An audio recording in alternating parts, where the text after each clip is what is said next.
नमस्कार, सत श्री अकाल, आदाब। मैं इंस्पेक्टर खलील अहमद आज आप सबके बीच एक बड़ी भयंकर समस्या जिसे हम सड़क दुर्घटना के रूप में जानते हैं, उसके भयंकर और डरावने आंकड़े लेकर उपस्थित हुआ हूँ। इस कार्यक्रम को रिपोर्ट करते समय हमने कई बार रिटेक किया, परंतु दोस्तों मौत कभी रिटेक का अवसर नहीं देती।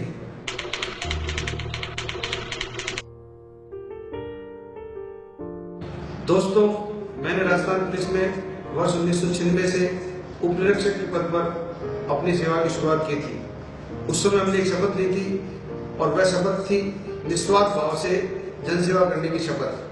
और इस शपथ के चलते मेरा हमेशा से प्रयास रहा कि किसी तरह लोगों के जीवन को खुशनुमा बना सकूं, उनके जीवन में कुछ खुशियां ला सकूं।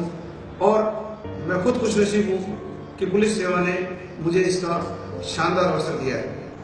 आज मैं आपके बीच रोजमर्रा के जीवन में एक बदलाव की उम्मीद लेके आया हूँ। मुझे बहुत उम्मीद है कि आप मेरी बात पे गौर करके अपने जीवन में छोटा सा परिवर्तन करेंगे, क्योंकि सड़क दुर्घटना में असमय बहुत से घरों के चिराग बुझ जाते हैं और पीछे छोड़ जाते हैं। रोते बिलखते माँ बाप, असहाय और मजबूर पत्नी, बेबस बच्चे। दोस्तों, छोटे से परिवर्तन से, आदत में थोड़े से परिवर्तन से कई अमूल्य जीवन बचाए जा सकते हैं। अक्सर हमें ऐसी भयंकर मानसिक पीड़ा से गुजरना पड़ता है जब हम किसी माँ से ये कहते हैं कि तुम्हारा बेटा अब इस दुनिया में नहीं रहा, एक सड़क दुर्घटना में उसकी मौत हो गई। किसी पिता से ये कहते हैं कि तुम्हारे बुढ़ापे की सहारे देने वाली लाठी अब टूट चुकी है।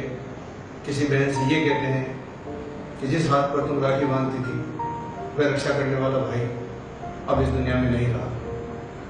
जब इस प्रकार की सूचना देते हुए दोस्तों हमारा कलेजा कांपता है, तो जिनके अपनों की मौत होती है उन पर क्या बीतती है उसकी हम कल्पना नहीं कर सकते, उसकी हम कल्पना ही नहीं कर सकते। इसलिए आप अपने आप को बचाइए, अपने लिए और अपनों के लिए।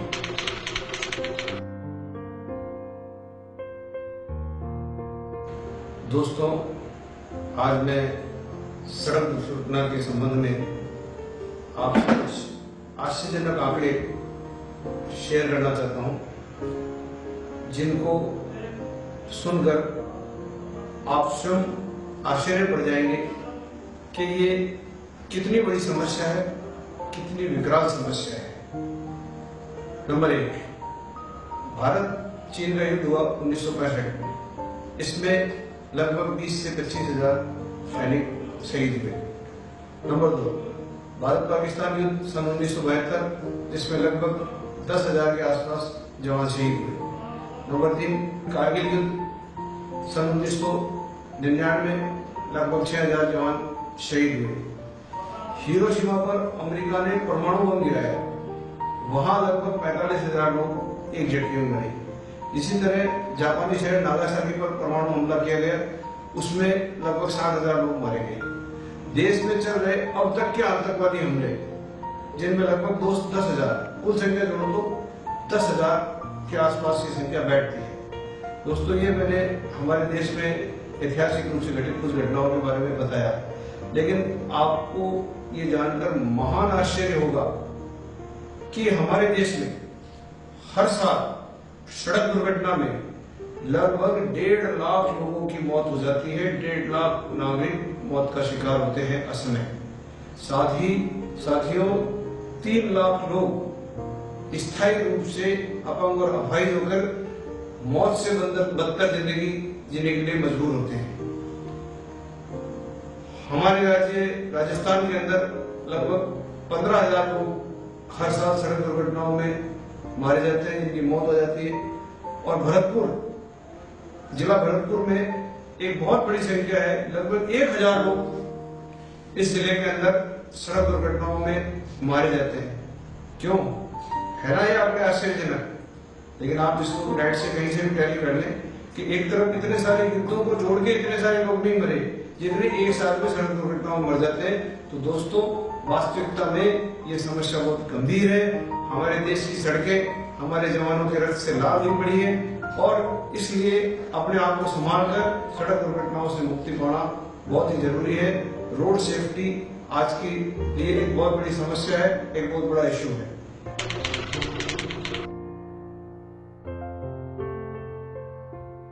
दोस्तों, सड़क दुर्घटना के आश्चर्यजनक आंकड़े जानने के बाद एक और बात की तरफ मैं आपका ध्यान दिलाना चाहूंगा।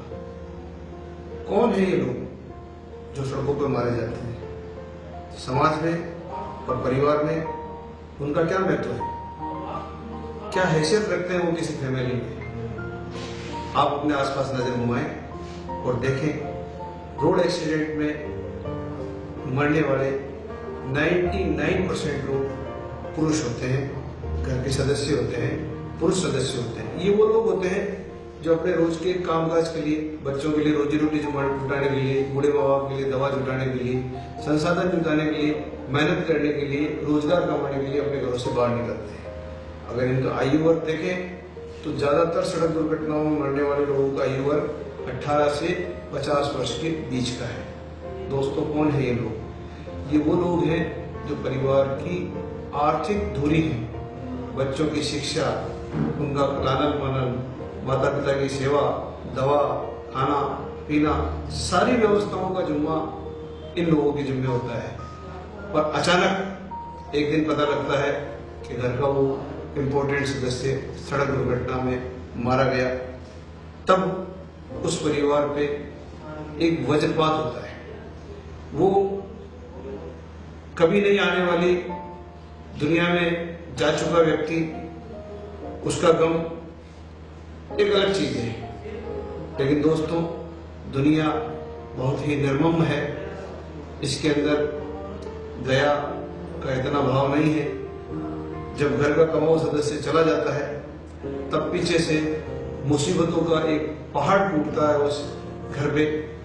कदम कदम पे उसकी पत्नी, उसके माता पिता, उसके बच्चों का शोषण होता है। सरकार की बहुत सारी कल्याणकारी योजनाएं होने के बावजूद वो लोग हमेशा एक डर के माहौल में, एक आर्थिक गुलामी के माहौल में वो लोग जिंदा रहते हैं। बच्चे इस बात के लिए कोसते हैं कि काश ये दुर्घटना नहीं होती, हमारे पापा इस दुर्घटना में हमसे दूर नहीं जाते। तो दोस्तों, ध्यान दें इस तरफ। अपने परिवार के लिए, अपने बच्चों के लिए आपका जिंदा रहना बहुत ही जरूरी है। दोस्तों, सड़क दुर्घटना की इस भयावह स्थिति को देखने के बाद नेचुरली हमारे दिमाग में ये प्रश्न उठता है, बच्चों के मन में एक प्रश्न उठता है कि आखिर ये सड़क दुर्घटना क्यों होती है, क्या कारण है, किस वजह से दुर्घटना होती है। मैं इस बिंदु पे प्रकाश डालना चाहता हूँ। मुझे पुलिस सेवा में लगभग 20 साल से अधिक का समय हो गया और मैंने अपने पुलिस जीवन में दुर्घटनाओं का विश्लेषण करके कुछ कारणों पर गौर किया। तो सड़क दुर्घटना के वो जो कारण है वो लगभग इस प्रकार से हैं। नंबर 1, अत्यधिक गति से वाहन चलाना, ओवर स्पीडिंग। कंपटीशन में कहीं जाने की बहुत ज्यादा जल्दी है और उसके लिए हमेशा के लिए देर हो जाती है। इसलिए हमेशा एक निर्धारित सीमा जिसमें आप कंट्रोल कर सके वाहन को, उसी सीमा तक वाहन चलाएं, उससे ज्यादा गति नहीं बढ़ाएं। नंबर 2, लापरवाही और उपेक्षा से वाहन चलाना। वाहन चलाते समय आपका ध्यान कहीं है, आप उसको लहराते हुए चला रहे हैं, आप दाएं बाएं देख के चला रहे हैं, आपका फुल कंसंट्रेशन उस अपनी ड्राइविंग के काम के अंदर नहीं है और अचानक आप किसी से जाके भिड़ते हैं। कई बार आप गलती करते हैं, कई बार आपकी गलती नहीं होती, सामने वाला गलती करता है। तो लापरवाही तरीके से वाहन चलाना, पहला ओवर स्पीडिंग, तीसरा लापरवाह तरीके से वाहन चलाना सड़क दुर्घटना का मुख्य कारण है। तीसरा और सबसे ज्वलंत कारण वो ये है शराब पीकर वाहन चलाना। Mixing drink with driving, drunken driving बहुत डेडली, बहुत घातक चीज है और इसके कारण खतरनाक ढंग की दुर्घटनाएं होती है। शराबी व्यक्ति जब वाहन चलाता है तो वो खुद भी मरता है और बिना गलती के सामने वाले अन्य लोगों को भी नुकसान पहुंचाते हुए मरने पर मजबूर कर देता है। तीसरा कारण है सर, जब आप यातायात चिन्हों को नहीं समझ पाते, रोड पे तीर कट का निशान है, शार्प कर्व है, आप स्पीड कम नहीं करते, उस जगह की तरफ ध्यान नहीं देते, कहीं जगह कम है, पुलिया है, यानी यातायात चिन्हों की आपको जानकारी नहीं होना या उन पर आप गौर नहीं करना, ये भी दुर्घटना का एक बहुत बड़ा अहम कारण है। तीसरा, आपने अक्सर एक्सीडेंट में देखा होगा कि जहां हाईवे से गांव के छोटे रोड ऊपर चढ़ते हैं, वहां अगर आप दाएं बाएं देखे बिना सीधे जब उसके ऊपर चढ़ने की कोशिश करते हैं हाईवे में, तो इधर से 100-120 की स्पीड से आता हुआ वाहन आपको टक्कर मारता है और भयंकर दुर्घटना घटित होती है। ये भी दुर्घटना का एक महत्वपूर्ण कारण है। इसके अलावा आज का युवा वर्ग फोन करते हुए वाहन चलाता है, कान के नीचे उसको दबा लिया फोन को और मुंह टेढ़े शक्ल करके उसको चला रहा वाहन को। उससे पूछो भाई ऐसी क्या जल्दी है, आप 2 मिनट, बहुत इंपॉर्टेंट बात है तो साइड में वाहन को खड़ा करके और आराम से बात कर ले, फिर आराम से गाड़ी चलाए। लेकिन नहीं, वो इस बात को नहीं सोचते हैं। अच्छे भले लोग, पढ़े लिखे लोग उस फोन को कान के नीचे दबा के बात भी कर रहे हैं, बात करते करते आंख भी मिच रही है और उसको गाड़ी को चला रहे हैं, कार को चला रहे हैं, उसको पता नहीं है सामने कौन आ गया, बात तो ध्यान तो बातों में है। ये एक महत्वपूर्ण कारण है, इसके कारण भी कई दुर्घटनाएं होती है। इसके अतिरिक्त कान पर लीड लगाकर, ईयरफोन लगाकर, मोबाइल से म्यूजिक चलाकर गाड़ी चला रहे हैं। अब उनको ये पता नहीं है कि साइड से कोई हॉर्न दे रहा है, पीछे से कोई हॉर्न दे रहा है, उसमें मगन होकर वो गाड़ी चलाते हैं। अब सुन तो म्यूजिक रहे, चला गाड़ी रहे, तो कभी एक्सीडेंट होता है, खुद भी खत्म, सामने वाला भी खत्म। ये भी दुर्घटना का एक बहुत ही महत्वपूर्ण कारण है। इसके अतिरिक्त आमतौर पर यातायात के जो छोटे मोटे नियम हैं उनकी जानकारी नहीं होना, उनका पालन नहीं करना नियमों का, ये सड़क दुर्घटनाओं के मुख्य कारण होते हैं। इसके लिए मैं एक बहुत सिंपल और बहुत सीधी सी बात कहता हूँ, हमेशा अपने स्टूडेंट्स से भी कहता हूँ, हमारे इलाके की जनता से भी मैं ये बात कहता हूँ कि कायदे में रहोगे तो फायदे में रहोगे। आप कानून में रह के रोड पे चलिए, आप बिल्कुल सुरक्षित रहेंगे, आपके जीवन से ज्यादा कुछ भी महत्वपूर्ण नहीं है। तो दोस्तों, जो कारण हमने जाने उसमें 2-3 कारण और हैं। जैसे वाहनों का तकनीकी रूप से सही नहीं होना, कई दिनों तक उसकी तकनीकी जांच नहीं कराते, ब्रेक नहीं लग रहे, ब्रेक चेक नहीं करते, उसका गियर वगैरह ये चेक नहीं करते, उसके कारण भी अचानक टेक्निकल फॉल्ट के कारण भी दुर्घटना होती है। इसके अलावा रोड की इंजीनियरिंग में यदि कोई मिस्टेक है तो उस जगह बार बार दुर्घटना होती है, ये भी महत्वपूर्ण है।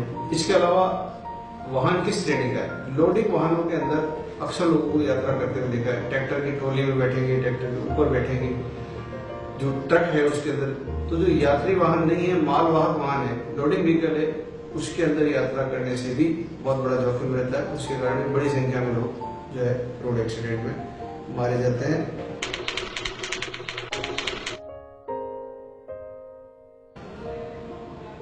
कारणों को जानने के बाद मैं आपको जागरूक करने के लिए कुछ सवाल आपसे करना चाहता हूं।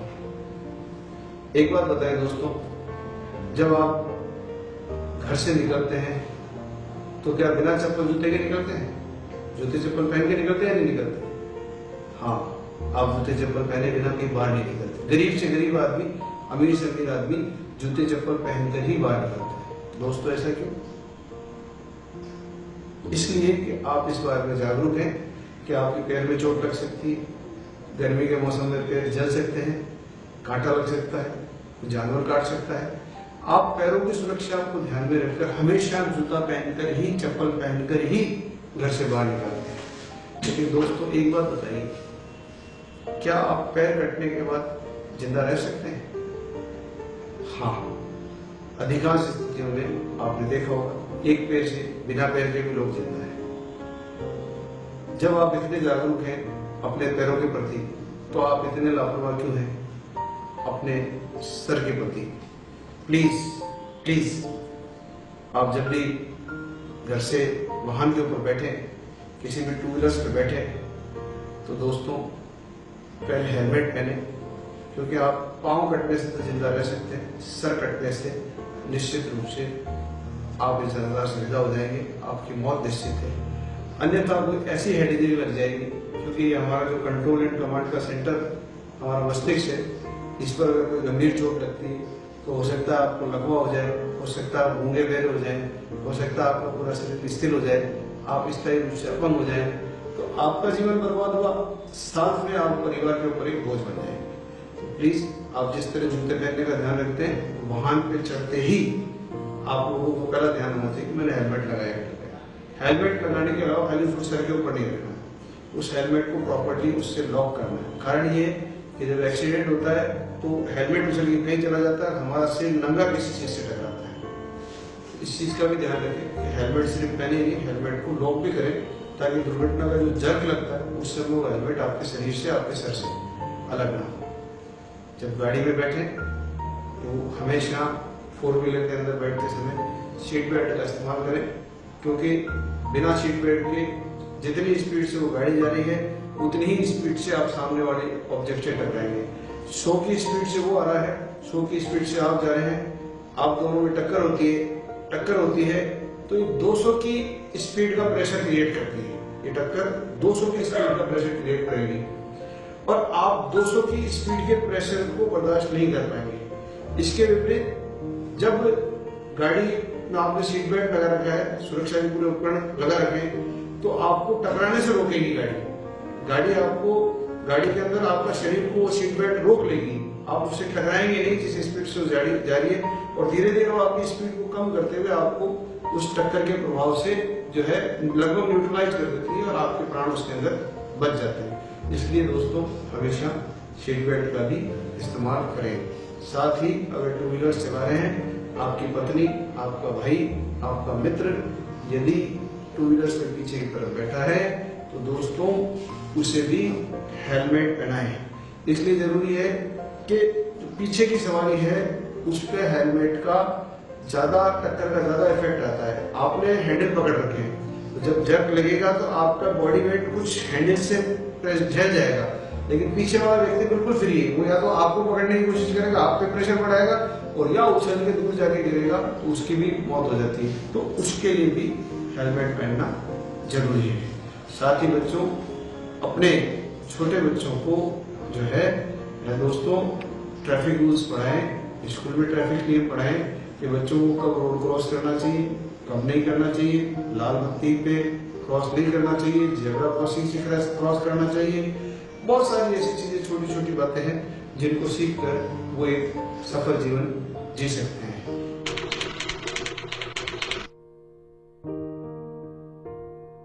एक आश्चर्यजनक बात और बताता हूँ दोस्तों कि आपका जीवन आपकी प्रॉपर्टी नहीं है।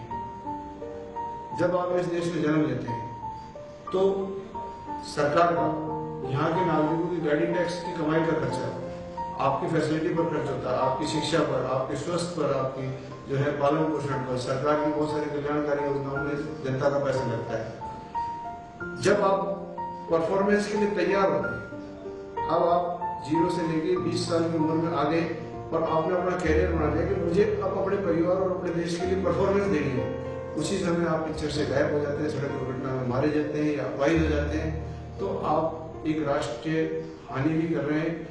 हमारी जीडीपी का एक बड़ा हिस्सा, बड़ा लॉस जो है वो इस सड़क दुर्घटना के कारण खराब होता है और उसके खामियाजा देश की प्रगति में भी बढ़ता है कि जब आपको देश के लिए, परिवार के लिए परफॉर्मेंस करने का टाइम आया तब आप इस दुनिया से विदा हो। अपनी पॉकेट में रखे मोबाइल पर कभी आपने गौर किया, ये मोबाइल कितनी कीमत होगी? 10,000, 5,000, लाख रुपए, 2 लाख रुपए। इस मोबाइल की सुरक्षा के लिए आपने इसको आगे स्क्रीन लगाया है, स्क्रीन सेवर लगाया, पीछे एक कवर लगाया, इसको चारों तरफ से पैक किया कि इस पे कोई स्क्रैच नहीं लग जाए। ये खराब की वजह, ये गिरने से टूटे नहीं, किसी टक्कर में नहीं टूटे। एक मोबाइल जिसको आप 10 बार खरीद सकते हैं, उसके लिए आपकी इतनी चिंता है।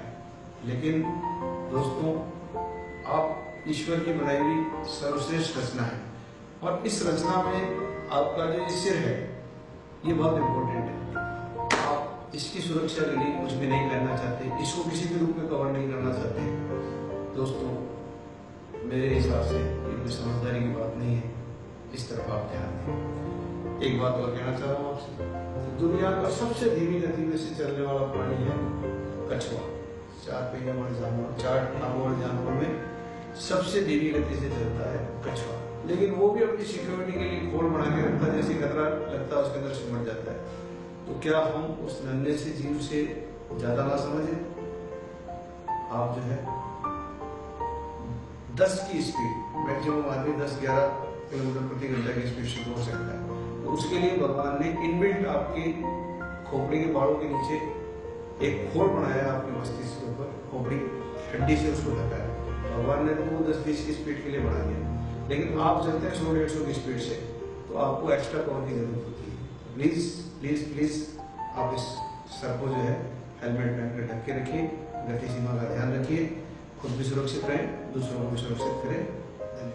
दोस्तों, मैं अपनी बात को समाप्त करने से पहले एक बार वही मैसेज दोहराना चाहता हूँ कि जान है तो जहान है, और जहान का आनंद तब तक आप ले सकते हैं जब तक आपके पास स्वस्थ शरीर है। और स्वस्थ शरीर के अंदर आपका जो सिर है, आपका मस्तिष्क है, वो बहुत इंपॉर्टेंट रोल रखता है, और इसको बचाना बहुत जरूरी है। आप हमेशा अच्छी क्वालिटी का हेलमेट वाहन चलाते समय पहने, अपने पीछे की सवारी को भी सीट जो है हेलमेट पहनाए, ताकि वो होने वाली संबंधित दुर्घटनाओं से जो है बच सके। आप दुर्घटना को एक हद तक कभी कर सकते हैं, आपकी गलती से दुर्घटना नहीं होगी, सामने वाला गलती कर देगा, लेकिन दुर्घटना में होने वाली मौतों को कंट्रोल करना निश्चित रूप से आपके हाथ में है। आप यदि सुरक्षा उपकरणों का ध्यान रखेंगे, सड़क नियमों का ध्यान रखेंगे, ट्रैफिक रूल्स को फॉलो करेंगे, तो निश्चित रूप से आप सुरक्षित रहेंगे। अपने परिवार और अपने देश के लिए आप अच्छा परफॉर्म कर पाएंगे। जय हिंद, जय भारत।